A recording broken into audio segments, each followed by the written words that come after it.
এখন দেখবেন talk show জনতার মঞ্চ।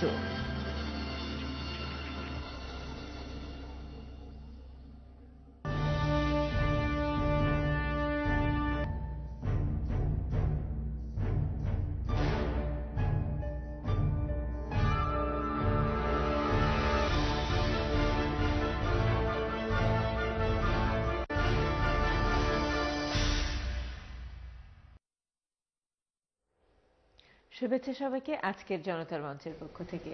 আজকের জনতার মঞ্চে আমরা দুজন অতিথির সঙ্গে পরিচয় করিয়ে দিয়ে আমরা আলোচনা শুরু করব এবং যথারীতি বাংলাদেশের চলমান রাজনৈতিক বিষয়গুলো আমাদের আজকের আলোচনায় উঠে আসবে।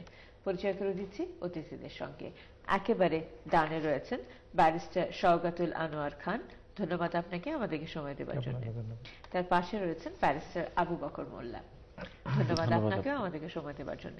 আমি প্রথমেই ব্যারিস্টার আবু বকর মোল্লা আপনার কাছে জানতে চাইব, বাংলাদেশের বর্তমান যে পরিস্থিতি, সেখানে বাংলাদেশের সাধারণ মানুষের জীবন বেশ জনজীবন বলা যায় যে হতাশার মধ্যে কাটছে এবং বেশ কষ্টের মধ্যে দিন কাটছে। গ্যাস, পানি এবং বিদ্যুৎ, এই তিনটি প্রধান যে দৈনিক চাহিদা মানুষের আছে, সেই দৈনিক চাহিদার ক্ষেত্রে অতিরিক্ত ঘাটতি দেখা যাচ্ছে। বিদ্যুৎ থাকছে না বলা যায়, প্রতি ঘন্টায় ঘন্টায় বিদ্যুৎ চলে যাচ্ছে, বিশেষ করে মেট্রোপলিটন সিটিগুলোতে, ঢাকা, চট্টগ্রাম সহ দেশের অন্যান্য জায়গাগুলোতে। সেই সঙ্গে রয়েছে গ্যাসের সংকট, সেই সঙ্গে রয়েছে পানির সংকট, এবং এই গরমে বিদ্যুৎ, পানি এবং গ্যাস না থাকায় জনজীবন বিপন্ন বলা যায়। এই অবস্থাকে আপনি কিভাবে মূল্যায়ন করছেন? অবশ্যই আমি আপনার প্রস্তাবনার সাথে একমত। আসলে দেশে এই মৌলিক চাহিদাগুলোর জন্য হাহাকার চলতেছে মানুষের মাঝে, এবং আমি মনে করি যে গভর্নমেন্টের এই ব্যাপারে প্রপার মনোযোগ অ্যান্ড সিরিয়াসনেসের অভাবে, এবং এগুলো হচ্ছে মেজর ইস্যুসের দিকে কনসেন্ট্রেট না করে মাইনর ইস্যুসের দিকে কনসেন্ট্রেট করা কারণেই সম্ভবত এই হাহাকার বেড়ে যাচ্ছে এবং দিন দিন এগুলোর প্রকট বেড়ে যাচ্ছে, আনকন্ট্রোলেবল হয়ে যাচ্ছে।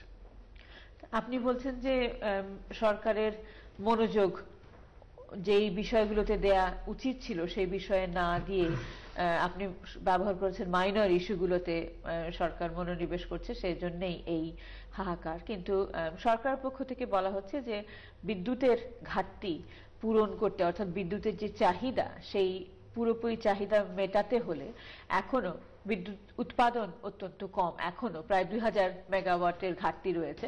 সুতরাং এই ঘাটতি মেটাতে আরো যেই অনুপাতে উৎপাদন হচ্ছে, যেহেতু অতীতে উৎপাদন অত্যন্ত কম ছিল বা উৎপাদন হয়নি বলা যেতে পারে, তত্ত্বাবধায়ক সরকারের আমলে বিদ্যুৎ উৎপাদনের কোনো চেষ্টা করা হয়নি। তার পূর্ববর্তী যে বিএনপি এবং জামাত সরকার ক্ষমতায় ছিল, সে সময়ও বিদ্যুৎ উৎপাদনে ব্যাপক কারচুপির কথা বলছেন বর্তমান সরকার।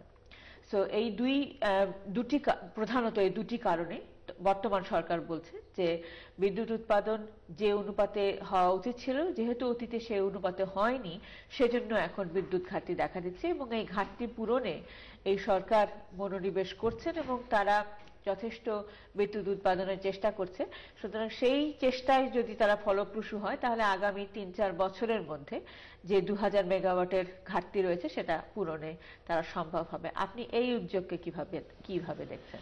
দেখুন, আমাদের দেশের রাজনৈতিক দলগুলো যারা ক্ষমতায় আসে, তাদের ব্যর্থতাকে ডাকতে পূর্ববর্তী সরকারকে ওরা দায়ী করে। এটা অত্যন্ত দুঃখজনক। এটা বাংলাদেশের ক্ষমতাসীন রাজনৈতিক দলগুলোর অনেকটা কালচারে পরিণত হয়ে গেছে। বরং ক্রাইসিস, যখন কোনো একটা নতুন ক্রাইসিস ডেভেলপ করে, এই ক্রাইসিস ম্যানেজমেন্টের যে সিস্টেম, এটার প্রতি বেশি মনোযোগ দিতে হয়, এটাতে বেশি লেবার প্রয়োগ করতে হয়, এটার প্রতি অন্যদেরকে ব্লেম না দিয়ে সবাইকে নিয়ে কাজ করতে হয়। আজকে আমি এক জায়গায় একটা রিপোর্ট দেখলাম যে একজন মিটার যে চেক করে, একজন মিটার চেকারের সে 10 কোটি টাকা সম্পদের মালিক।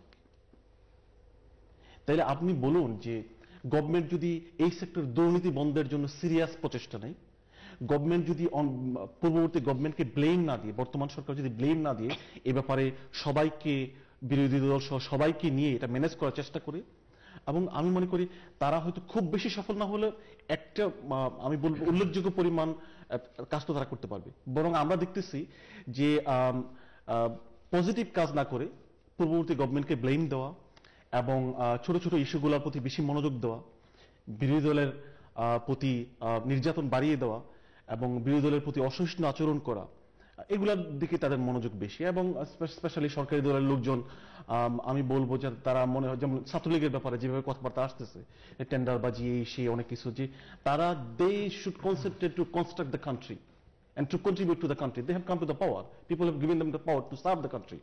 But rather than this, তারা মাহমুদুল রহমানের বিরুদ্ধে 30টা মামলা করে, জয়নাল আব্দুলের বিরুদ্ধে মামলা করে, এয়ারপোর্টে আটকে দেয়। তো এসব কাজ নিয়ে যদি আপনি ব্যস্ত থাকেন, ফাও কাজ নিয়ে ব্যস্ত থাকলে তো ভালো কাজ করতে পারেন না। আনোয়ার খান, আপনার কাছে আসতে চাচ্ছি, বর্তমান অবস্থাকে আপনি কিভাবে মূল্যায়ন করছেন, বিদ্যুৎ, পানি এবং গ্যাসের সংকটকে? আপনাকে ধন্যবাদ এবং আপনার মাধ্যমে সমস্ত দর্শক শ্রোতা মণ্ডলীকে ধন্যবাদ। আমরা নিশ্চয়ই একটি মিডিয়ার সামনে কথা বলছি, আমাদের খুবই চেষ্টা থাকা উচিত যে আমরা একটু সৎভাবে আমাদের প্রত্যেকের বিবেচনা, আমাদের মতামত তুলে ধরব।